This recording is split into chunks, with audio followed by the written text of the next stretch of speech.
विश्वानि देव सवितर्दुरितानि परासुव यद्भद्रं तन्नआसुव। ओम शांति शांति शांति। वसुदेवसुतं देवं कंसचाणूर्यमर्दनं देवकी परमानंदं कृष्णं वंदे जगद्गुरुं। श्री सद्गुरुदेव भगवान की जय।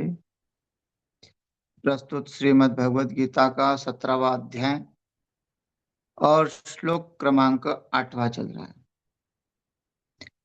भगवान यहाँ कहते हैं कि जिसका खान पान सही नहीं है तो उसकी बुद्धि भी सही नहीं होती।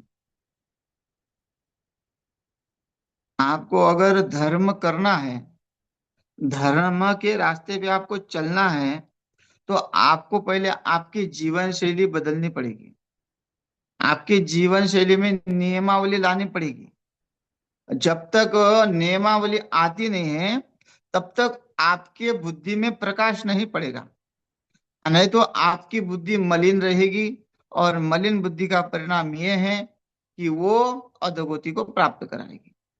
तो इसलिए ये अपने आहार पे ज्यादा जोर दिया हुआ है, क्योंकि आहार अगर ठीक नहीं है तो मोक्ष की प्राप्ति भी नहीं है, ऐसा कहते हैं। क्योंकि आहार भी मोक्ष के प्राप्ति के लिए अत्यंत अत्यंत लाभदायक है। इसलिए उपनिषद भी कहते हैं कि भाई, छांदोग्य के उपनिषद में कहा है कि आहार शुद्धो सत्व शुद्धो शुद्धि सत्व शुद्धो ध्रुवा स्मृति स्मृति लभ्य सर्वग्रंथिना विप्रमोक्ष। हाँ, आपको विप्र मतलब जो ज्ञानी पुरुष है, उसको मोक्ष कैसे प्राप्त होता है? उसकी स्मृति लभ्य है। उसको स्मृति कैसे प्राप्त होती है? आहार शुद्धो। आहार से ही सत्व शुद्धि, मन की शुद्धि हो जाती है। और मन की शुद्धि होने से ध्रुवा स्मृति, आपकी स्मृति दृढ़ हो जाती है। ध्रुवा का मतलब अटल। हाँ, अटल हो जाएगी बुद्धि, वैराग्य को दृढ़ प्राप्त कराएगी। अगर हमारे खान पान में कुछ गड़बड़ है तो हमारा वैराग्य भी डोलमोल हो जाता है। हमारे अंदर भी विषय का समुद्र उमर आ जाता है। विषय का समुद्र बहुत जोर जोर से लहरें मारता रहता है। इसलिए यहाँ कहते भी आहार लो, सात्विक आहार लो। अगर सात्विक आहार नहीं लोगे तो बुद्धि का नाश हो जाएगा। आपकी बुद्धि निर्णय नहीं कर पाएगी, चाहे आप कितने भी धर्मात्मा हो। हाँ, यहाँ इतना ही है कि भाई आप खा रहे हैं, ये भी है कि कहाँ खा रहे, किसका खा रहे, ये भी है।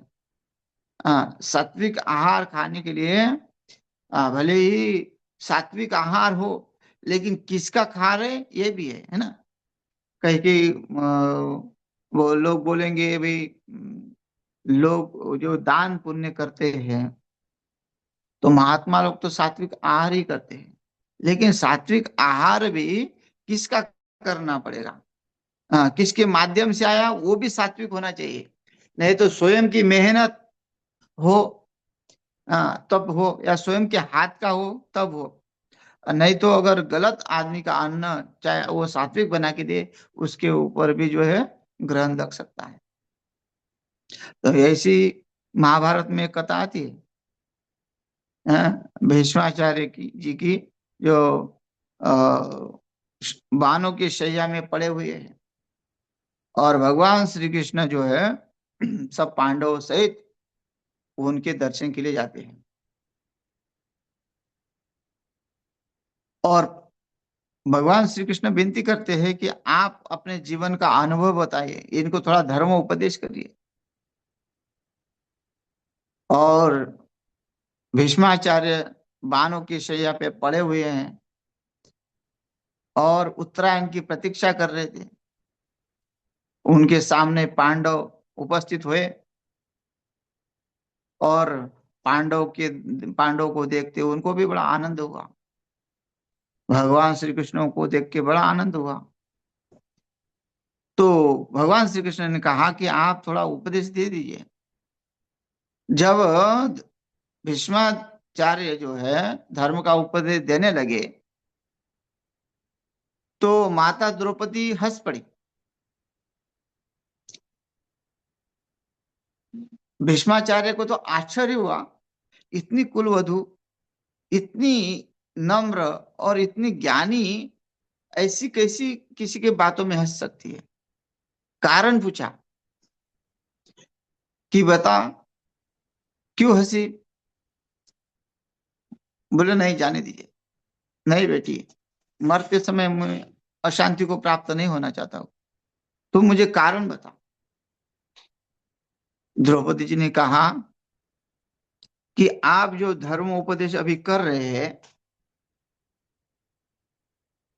तो उस समय आपका ये धर्म उपदेश कहाँ गया था? जब दुशासन मुझे निर्वस्त्र कर रहा था, भरी सभा में मुझे जो है मेरे कपड़े उतार रहा था, तब आप वो जो अधर्म कैसे देखते थे? क्यों आपने वो सहन किया? क्यों आपने वहां जो है मेरी मदद नहीं की? तब भीष्माचार्य ने कहा कि कोई बात नहीं, तुम्हारा बोलना जो वो है सत्य है। उस समय मैं इसलिए नहीं बोल पाया कि मेरी बुद्धि जो है मलिन थी। भले ही मैं कार्य करता था, लेकिन वो प्रभाव ऐसा था कि मैं निर्णय नहीं ले सका, क्योंकि मैंने दुर्योधन का अन्न खाया था। जब दुर्योधन का अन्न, दुर्योधन दुराचारी दुष्ट है, तो उसका अन्न जब खाता हूं, क्योंकि दुर्योधन एक राजा है और उनके अधीन काम करने वाले भीष्म पितामह है। भीष्म पितामह ने अपना अधिकार नहीं जमाया। वो ये कहा कि मैं एक राज्य का सेवक हूँ, और सेवक को जो दिया जाए वही वो पाता है। तो वो दुर्योधन का जो अन्न पाया, और तब मेरी बुद्धि जो है ऐसी हो, सबकी बुद्धि हो गई, द्रोणाचार्य की हो गई, भीष्माचार्य की हो गई, सबकी हो गई। देखो कितना आश्चर्य है। द्रोणाचार्य, भीष्माचार्य, कृपाचार्य, सब लोग कर्ण, ये उनका उन्हीं के यहाँ भोजन करते थे। लेकिन विदुर जी उनके यहाँ भोजन नहीं करते थे। विदुर जी अपने घर में जाके उनकी पत्नी के हाथ का ही भोजन करते थे। तो ये विदुर जी की बुद्धि तो एकदम सात्विक रही। लेकिन जो भीष्माचार्य की बुद्धि है, वो सात्विकता में नहीं रही है। हाँ, उन्होंने वो कार्य देखा, इसका मतलब वो बुद्धि सात्विक नहीं रही। क्यों? कि वो जो दुर्योधन का अन्न है वो दूषित था, इसलिए आहार के ऊपर बहुत जोर दिया जाता है। तो वो आहार जो खाया, तो वो जब बाणों की शैया पे पड़े तो पूरा खून जो है वो निकल गया। केवल वो अपने वायु की उस पर रहते हुए उस उत्तरायण की प्रतीक्षा करते रहे। तो तो ये भीष्माचार्य कहते हैं कि भाई, खान पीन भी बहुत जरूरी है। अगर तुम्हारा खान पीन थोड़ा भी गलत होता है, तो तुम जो है, आपकी जो या उपनिषद में कहते हैं ना, स्मृति लभ्य सर्व ग्रंथिना विप्रमोक्ष, वो नहीं प्राप्त होगा। आपकी ग्रंथियां जो है ना, सप्त ग्रंथियां होती है, वो जब ब्रह्मानंद को खुल के वो ब्रह्म में प्रवेश करती है, हाँ, तो वो ग्रंथियां नहीं छूटेगी। खान पीना कैसा होना चाहिए, उसी के अनुसार साधना होती है, उसी के अनुसार वैराग्य होता है। तो ये कहते हैं 8वें श्लोक में, आहार जो सात्विक होता है वो कैसा होता है। सात्विक आहार भी हो, और किसका हो ये भी ध्यान में रखना पड़ेगा।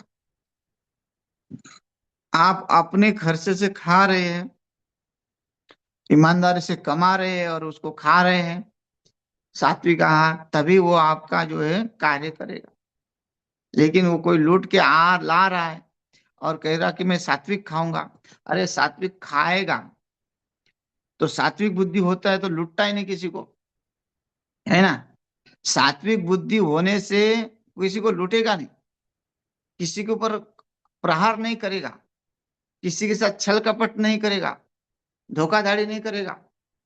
हाँ, वो किसी के साथ अभद्र व्यवहार नहीं करेगा, नम्र रहेगा, विनम्रता रहेगा, आचार्यों का जो है, आचार्यों की जो है वंदना करेगा, आचार्यों के ऊपर श्रद्धा रखेगा। तो ये सब कार्य सात्विक बुद्धि के हैं। सात्विक बुद्धि के लिए बहुत प्रयास करना पड़ता है। आज देखा जाए तो देखिए, एक काशी में अ, परायण, वेद परायण हुआ, दंडक परायण, उसमें एक जो है 19 साल के पंडित जी, उन्होंने बिना रुके 50 दिन तक जो है पारायण किया, और बिना देखे, और वो भी उल्टा सीधा, सब बढ़िया स्पष्ट। क्यों? कि उनके घर में भी जो परंपरा है, तो उनके पिताजी भी बहुत विद्वान हैं कहते हैं, अभी तो सुनने में आया ऐसा। तो वो घर की परंपरा होने से और उनकी लगन कि मेरा बेटा उसी में ही जाए, हाँ, धर्मपरायण बने, तो उसके लिए उन्होंने कितनी मेहनत की, 5 साल की उम्र से उनको वेद पढ़ाना शुरू कर दिया। तो जिसकी सात्विक बुद्धि होती है, जो नियम पूर्वक रहता है, अपने धर्म का पालन करते हुए जो है जीता है, कितनी कठिनता से जीना पड़ता है। ब्राह्मण का जीवन बहुत ही कठिन होता है। हाँ, तप, उनके अंदर तप होता है, इस तप के कारण सब दुनिया चलती है। आज उन्होंने वो दिखा दिया, हाँ, कि ब्राह्मण जो है ही कर सकता है और कोई नहीं कर सकता। तो इसलिए सात्विक उनकी बुद्धि रही, और सात्विक सात्विक अपने घर में जन्मे, माता पिता ने उनके ऊपर ऐसा ध्यान दिया कि उनकी बुद्धि कभी ऐसी दूषित न हो। तो उन्होंने उसी मार्ग पे चल के ये सब कार्य किया, तो आज जो है एक धर्म ध्वज के रूप में जो है वो प्रसिद्धि हुई उनकी। तो ऐसे, है ना, वेद मूर्ति की उपाधि मिल गई। क्यों? वेद पढ़ना साधारण थोड़ी है। तो वेद पढ़ने वाले को पता चलता है कि पढ़ने के लिए कितना नियम पूर्वक जीना पड़ता है, कैसे त्याग से जीना पड़ता है। वो कोई स्कूल की थोड़ी पढ़ाई है कि कैसे भी बैठ के पढ़ो, बाथरूम में जाए पाँव नहीं धोए वैसे आके पढ़ो, तो वो नहीं होता। वेद अध्ययन में, शास्त्र अध्ययन में बहुत पवित्रता से रहना पड़ता है। हाँ, बहुत पवित्रता से खान पान रखना पड़ता है, बहुत नियम पूर्वक जीवन जीना पड़ता है, तभी जो है ये सब प्राप्त होता है। तो ऐसे ये सात्विक आहार होगा उस घर में, तभी उनके जो है उनकी ये विलक्षणता है कि वो आज प्रसिद्धि पे है। हाँ, तो क्यों? क्योंकि सात्विक अन्न ही बुद्धि को तीक्ष्ण बनाता है। हाँ, बुद्धि को बहुत बल देता है। तो यहाँ कहते हैं सात्विक अन्न कैसा होता है, कैसा होता है, तो वो बताते हैं, आयु सत्व बल आरोग्य सुख प्रीति विवर्धना रस्या स्निग्धा स्थिरा हृदया आहारा सात्विक प्रिया।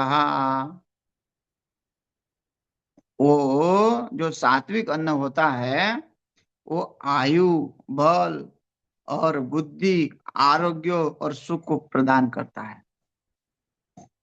और बिना आयु कि आप जो है बिना बुद्धि का, बिना बल का कोई भी कार्य नहीं कर सकते। आयुहीन व्यक्ति जो होता है वो रोगी ही होता है ना। जो आयुहीन लोग है, समझो कि बेड पे बैठा हुआ है, मरने वाला है, क्यों? तो रोग लगे हुए उसके अंदर। तो ऐसे रोगी व्यक्ति कब अपना कल्याण कर पाएगा? ये किसके लिए है? जो पारमार्थिक पद पे है, और पारमार्थिक पद पे होने के बाद थोड़ा सा दुर्लक्ष्य करते हैं जीवन शैली पे, उनके लिए। और जिनका खान पान बिल्कुल गंदा है, तो उनका तो कोई इसके ऊपर प्रवेश ही नहीं है, वो तो ये पढ़ना भी नहीं चाहेंगे। हाँ, ये जो गलत लोग हैं वो सुनने भी नहीं चाहेंगे ऐसा, क्योंकि उसमें उन्हें कोई रुचि नहीं होती। ये तो उनके लिए है जो रहते हैं बहुत अच्छे से, लेकिन पूर्ण रूप से ज्ञान नहीं है कि क्या खाना है क्या नहीं खाना है। भगवान की भक्ति तो कर रहे हैं, भगवान का भजन भी करते हैं, लेकिन वो कैसा खाना है वो नहीं पता। तो यहाँ कहते हैं, आयु, बुद्धि, बल और आरोग्य, सुख, वो प्रीति को बढ़ाने वाला होता है। वो क्या होता है? बोले रसयुक्त, जो फल फूल होते हैं, है ना। रस में, फल में होता है, दूध होता है? चिकना पदार्थ, घी, है? स्निग्धा, क्या होता है? स्निग्धा मतलब घी, जो घी से बने हुए पदार्थ। अगर घी से बने हुए पदार्थ खाएंगे तो क्या देंगे? बल भी देंगे। जो गाय का घी खाने वाला व्यक्ति है उसके शरीर में अपार बल होता है। इसलिए भगवान श्री कृष्ण ने सबसे पहले कहाँ से शुरुआत किया? माखन चोरी से। भाई वही कुछ आहार जो है ना, आपको प्राप्त करना है। उन्होंने सबसे पहले माखन खाना शुरू कर दिया। और भगवान जब गोवर्धन को उठाते हैं, गोवर्धन को उठाते हैं तो बाल गोपाल उनके कहते हैं कि भाई तुम्हारे अंदर इतनी ताकत कैसे आई? तो मजाक में कहते हो तो भगवान है, वो तो क्या नहीं कर सकते, पूरे पृथ्वी पर उठाने वाले हैं, तो गोवर्धन क्या है? लेकिन वो कहते हैं कि देखो, क्योंकि उनका भाव ये नहीं बदले कि मैं जो ये भगवान मानने लगे, और भगवान मानेंगे तो मैं इनके साथ फिर वो क्रीड़ा नहीं कर सकूंगा। वो जो मैं बाल गोपालों के साथ जो खेलने का आनंद लेता वो नहीं खेल पाऊंगा। इसलिए भगवान कहते हैं कि देखो, तुमको पता है ना कि मेरे घर में कितनी गाय है? बोले 90 लाख गाय है। तो मेरे घर में दूध दही की कुछ कमी है, घी की कमी है? बोले नहीं। हाँ, मैं अपने घर में नित्य मक्खन खाता हूँ, घी खाता हूँ, इसके कारण ये बल मेरे में अंदर आया है। और तुम लोगों के घर का जो है तुम बेच देते हो, इसलिए तुम्हारे अंदर बल नहीं है और मेरे अंदर बल है। तो ये भगवान ने दिखाया कि वो तो, उन्होंने उनके साथ जो है एक लीला की। लेकिन असल में जो व्यक्ति घी, दूध, दही खाता है, खान पान शुद्ध रखता है, वो भी पहलवान बन सकता है। ऐसा नहीं है। यहाँ भी एक पहलवान है, विदेश में रहते हैं, शायद वो प्रेमानंद जी के, महाराज प्रेमानंद जी के सेवा में भी आते हैं। मुझे नाम नहीं याद आ रहा है, लेकिन कहते हैं वो बहुत सात्विक आहार लेते हैं, फल फूल, दूध, घी, यही सब खाते हैं, और विदेश में उन्होंने अपना नाम कमाया। ये सब खा के तो ऐसे कितने पहलवान लोग हैं जो सात्विक आहार लेते हुए भी अपने पद को जीते हैं। हाँ, ऐसा नहीं कि गलत खान पीन से ही तुम्हारे शरीर में ताकत आती है। भगवान श्री कृष्ण ने हाथी को घुमा के फेंक दिया, तो ये ताकत किससे आती है? वो खान पान, सात्विक खान से भी ताकत आती है, घी घी से, दूध से ताकत आती है। लेकिन हमने, हमारी संस्कृति इतनी इतनी बिगड़ गई है कि हमने गाय को पालना छोड़ दिया है। गाय का पालन हो नहीं सकता क्योंकि समय नहीं है। घूमने के लिए समय है, लेकिन गाय पालने के लिए समय नहीं है। गाड़ी ले रहे, घोड़ा ले रहे, कुत्ता पाल रहे हैं। कुत्ते का इतना खर्चा है, वो हो रहा है, खर्चे में कोई कमी नहीं है, लेकिन गाय पालन नहीं हो रहा है। और गाय के माध्यम से ही ये जो बन रहा है, सृष्टि चल रही है, वो गाय के माध्यम से चल रही है। सृष्टि में जो आरोग्यता आ रही है वो गाय के माध्यम से आ रही है, क्योंकि गाय के माध्यम से घी, और घी के माध्यम से यज्ञ होते हैं, और यज्ञ जो है वृष्टि करते हैं और प्रकृति को शुद्ध करते हैं। दूसरी बात, गाय गोबर देती है, तो गाय खेती में सिंचन होता है, उस गोबर के माध्यम से अनाज पैदा होता है। नहीं तो जिस खेती में गोबर नहीं है गाय का, वो जमीन टिकाऊ नहीं होती है। तो गाय के तो बहुत फायदे हैं। गाय का गोमूत्र अनेक रोगों को जो है नष्ट करने वाला होता है, कैंसर जैसी बीमारी को नष्ट करता है, ऐसे विज्ञान भी मान रहा है, आयुर्वेद तो पहले से ही मानता है। तो ये क्यों? क्योंकि गाय को महत्व दिया भगवान श्री कृष्ण ने, इसलिए कि गाय का दूध, घी, ये शास्त्र मान्य है कि भाई तुम ये खाओ, घी दूध के बिना मत रहो। लेकिन शराब पी रहे, लेकिन दूध नहीं पी रहे। शराब पीने के लिए पैसे हैं, लेकिन बच्चों को दूध नहीं पिलाते हैं। तो ऐसे जो आहार लेते हैं उनकी बुद्धि कहाँ जाएगी? तो इसलिए कहते हैं कि यहाँ आहार वो लो जो तुम्हारी आयु बढ़ा सके, तुम्हें आरोग्य प्रदान कर सके, तुम्हें बल प्रदान कर सके, और तुम्हारे जीवन में खुशी लाए, सुख लाए। ऐसा आहार लेना चाहिए। नहीं तो होटल का खा के आया, अपचन हो गया, पच ही नहीं रहा है। कैसा खाया? दूषित अन्न कैसा बनाते हैं, क्या बनाते हैं? अ, बनाने वाले, जब जाओगे किचन में तब पता चलेगा कि कैसे कैसे बनाने वाले होते हैं। तो ये पता चलेगा। कई जगह वहां तो उनका उतना पवित्रता नहीं होती, भले ही स्नान करते होंगे, लेकिन जी इधर का हाथ उधर, उधर का हाथ इधर, झूठा हाथ, कई चक्के देखते हैं तो वही अपने कपड़े में पूछ दे। तो ऐसा होता है। तो वो सब झूठा अन्न हो जाता है ना।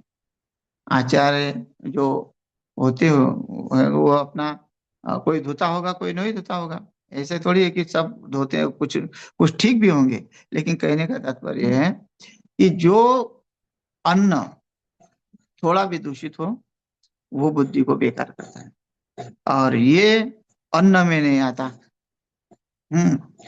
जो स्निग्ध पदार्थ है, वो चिकने स्थिर रहने वाले हैं, स्थिरहा, स्निग्धा, स्थिरहा, और तथा स्वभाव से ही मन को प्रिय, ऐसे हृदय आहारा, आहार अर्थात भोजन करने के पदार्थ सात्विक प्रिय, सात्विक पुरुषों को प्रिय होते हैं। ये सात्विक भी हैं, और वो सात्विक पुरुषों को प्रिय भी होते हैं, ऐसा खान पान। हाँ, जिसका खान पान बहुत अच्छा है, सात्विक है, उनकी बुद्धि ही धर्मपरायण हो सकती है। और जो खान पान जिसका सात्विक नहीं है, वो राक्षस वृत्ति के लोग धर्म को नष्ट करने में ही लगे रहते हैं। धर्म का उनको कोई लेश नहीं है। हाँ, धर्म का ही खा के जो है, ऐसा नहीं है कि भाई बाहर के नहीं, धर्म वाले दिखते हैं, धर्म करते हुए दिखते हैं, लेकिन उनका स्वार्थ जो है केवल अ, अपना कार्य सिद्ध करना ही है। हाँ, तो ऐसे स्वार्थी व्यक्ति जो है, जो धर्म का खाना चाहते हैं, तो वो सात्विक नहीं हो सकते। हाँ, तो यहाँ कहते हैं राजस को राजसी हो सकते हैं। राजसी आहार कैसा लेते हैं? कट्वम ल कट्वम लवन लवना तृष्ण तृष्ण रुक्ष विदाहिन आहारा राजसस्यष्टा दुःखो दुःखो शोकमय प्रदाः। कट्वम लवना तृष्ण तीक्ष्ण रुक्ष विदाहिन। हाँ, यहाँ कट्वम मतलब कड़वे, खट्टे और नमकीन युक्त, लवना तृष्णा, लवण युक्त, बहुत नमक खाने वाले लोग हैं। ज्यादा नमक नहीं खाना चाहिए। डॉक्टर तो मना करते हैं फिर, क्योंकि बीपी जिसकी बड़ी होती है, डॉक्टर कहते हैं भाई ज्यादा नमक न खाओ, अधिक मीठा मत खाओ, अधिक तीखा मत खाओ। या लवण युक्त, बहुत कड़वे खट्टे, ऐसे पदार्थ खाने से, कड़वा खाने से पित्त बढ़ जाता है। अच्छा, ये रोग कहाँ से उत्पन्न होते हैं? हमारे शरीर में जब का कफ वात पित्त बढ़ जाता है, और कफ वात पित्त कैसे बढ़ता है? अलग अलग खान पीने, जैसे कड़वा ज्यादा खा लिया तो पित्त बढ़ जाएगा। हैं? खट्टा खाने से भी पित्त बढ़ जाता है, या वायु बढ़ जाता है खट्टा खाने से ज्यादा, ऐसा है। तो ये अ, कफ वात पित्त जहाँ बिगड़ गया, उसकी बुद्धि भी बिगड़ जाती है, क्योंकि शरीर के ऊपर आघात होता है, और शरीर प्रकृति बिगड़ गई तो बुद्धि भी बिगड़ जाती है, फिर बुद्धि काम करना नहीं लगती। इसलिए शरीर को मजबूत रखना पड़ेगा। शरीर फिट है तो बुद्धि भी फिट हो जाती है। हाँ, तो यहाँ कहते हैं कटवम ल कड़वे खट्टे पदार्थ नहीं सेवन करने चाहिए, और ज्यादा नमक युक्त पदार्थ सेवन नहीं करनी चाहिए। तीक्ष्ण मतलब गरम और तीखे, गरम, एकदम गर्मा गर्म खाना, तो या तो मुंह में छाला पड़ जाएगा। ज्यादा गर्म पीने से, चाय, इतनी गर्म चाय पी लेते लोग तो मुंह में छाले पड़ जाते हैं। गर्म खाओ तो मुंह में छाले पड़ जाएंगे, नहीं तो फिर अ, ठंडा गर्म से बोलते दांत गिर जाते हैं, ऐसा भी है। तो ये मतलब शरीर की हानि करने वाले हैं। जो शरीर की हानि करते हैं तो फिर वो तपस्या में, साधना में भंग हो जाता है। साधना में भंग हो जाए तो फिर क्या, बुद्धि साधना से हट जाएगी, तो फिर और वो राजस में तामस में चली जाएगी। इसलिए रुक्ष विदाहीन, रुके हाद कारक, मतलब दाह कारक, दाह कारक, रुक्ष विदाहीन। रुखे पदार्थ है ना, जैसे समोसे खा रहे हैं रुखे रुखे, सूखे सूखे, और उसमें भी चटनी मिर्ची जब दवा की भरा हुआ है, जहाँ मूल जल जाता है, फिर लोग उसके ऊपर ठंडा पानी पी लेते हैं। तो खाने के बाद तुरंत पानी नहीं पीना चाहिए, इसलिए भाई ज्यादा तीखा खाओगे तो पानी ऊपर से पीना पड़ेगा। भोजन करते समय पानी नहीं पीना चाहिए, ऐसा आयुर्वेदिक का मानना है ना। आयुर्वेदिक में भोजन करते करते पानी नहीं पीते हैं। और ये, अगर आप रूखे पदार्थ खाओगे, गले में फंस जाने वाले, जैसे बाजार का नमकीन ले लिया, कुछ ऐसा खा लिया, तो वो क्या होता है, गले में फंस जाता है। तो फिर उसके ऊपर पानी पी लेते हैं, तो दाहा बन जाते हैं, मुंह का दाहा, चटनी बहुत जो बहुत तीखा खा लिया तो दाहा लग गया, तो पानी पी लिया, तो वो क्या होता है, ये क्या करते हैं, इसका परिणाम क्या है, फिर दुख शोक आमय प्रदाहा, और दुख चिंता तथा रोगों को उत्पन्न करने वाले हैं, दुखों को उत्पन्न करने वाले हैं। और दुखी आदमी कभी भजन नहीं कर पाएगा, कभी वो धर्म का कार्य नहीं कर पाएगा, कभी किसी का भला नहीं कर पाएगा। हाँ, आहारा अर्थात भोजन करने के पदार्थ राजस पुरुषों को प्रिय होते हैं, ऐसे पदार्थ। आहारा राजस इष्टहा, वो अ, राजस व्यक्ति जो होता है, जो केवल अच्छा अच्छा चटपटा खाना चाहता है, उसको आनंद आता है खाने में, खाने में ही माहिर होता है, इसलिए पेट भी ज्यादा फूला होता है। हाँ, जिसका पेट मोटा समझना उसका खान पान गड़बड़ है। तो ये अ, इसका राजस आहार, राजसी का आहार कहते हैं उसको। राजस पुरुषों को ऐसे आहार होते हैं, तो ऐसे कठिन आहार लेने से फिर वो आसन पे नहीं बैठ पाते।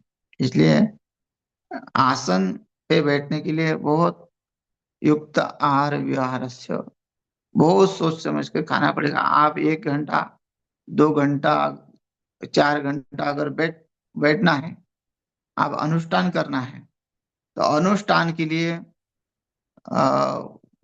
खान पान के ऊपर बहुत नियंत्रण करना पड़ता है। ब्राह्मण लोग जो है, जब अनुष्ठान करते हैं किसी के यहाँ, या भागवत कथाकार कथा करते हैं, तो उस समय आहार नहीं लेते हैं।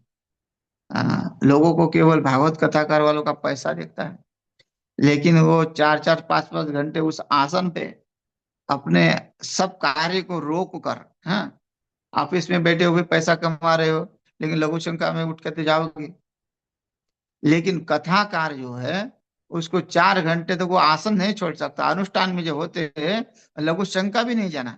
इसलिए लघु शंका न आए, इसलिए खान पीन उसमें दीर्घ शंका न आए, उसके ऊपर नियंत्रण करने के लिए उनको कितना आहार के ऊपर जो है नियंत्रण करना पड़ता।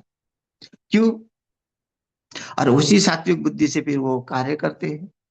अगर उन्होंने खाया पिया तो बैठे बैठे डकार देंगे, और फिर उनका पेट भारी पड़ेगा, और फिर उनको वो कार्य नहीं होगा। तो ये तप जो होता है ना, तो किस लिए भी कर रहे हैं? आदमी तो खाने के लिए सब कुछ कार्य करता है। और जब वहां उनको व्रत कर करके अनुष्ठान वाले जितने भी पंडित ब्राह्मण हैं, जो किसी के घर में जा रहे हैं, या माँ मृत्युंजय का जप कर रहे हैं, या कुछ अनुष्ठान कर रहे हैं, तो उनको, जैसे हमारे यज्ञ हुआ, तो यज्ञ में अ, एक समय फलाहार था, वो शाम को ही भोजन पाते थे। तो अगर वो दिन भर भोजन करते या दिन में भारी अन्न कुछ करते, तो वो भोजन करके वो अनुष्ठान में नहीं बैठ पाते। तो इसलिए ये त्याग जो है ना, ये त्याग से ही धर्म कार्य सिद्ध होता है। हाँ, अगर वो त्याग नहीं होता, कैसे भी खा पियो और उसमें आप बैठो, तो वो धर्म कार्य पूर्ण नहीं होगा।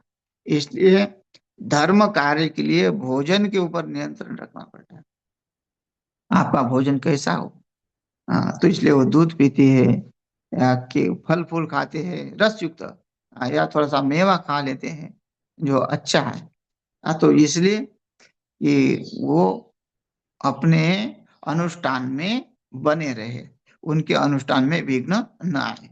ये सात्विक लोगों का आहार है। तो ये सात्विक और राजसिक का जो है चर्चा है। अब अगले कल जो है तामसी भोजन कैसा होता वो कहेंगे। ये समय हो गया, इसलिए यही समाप्त करते हैं। हरि ओम तत्सत।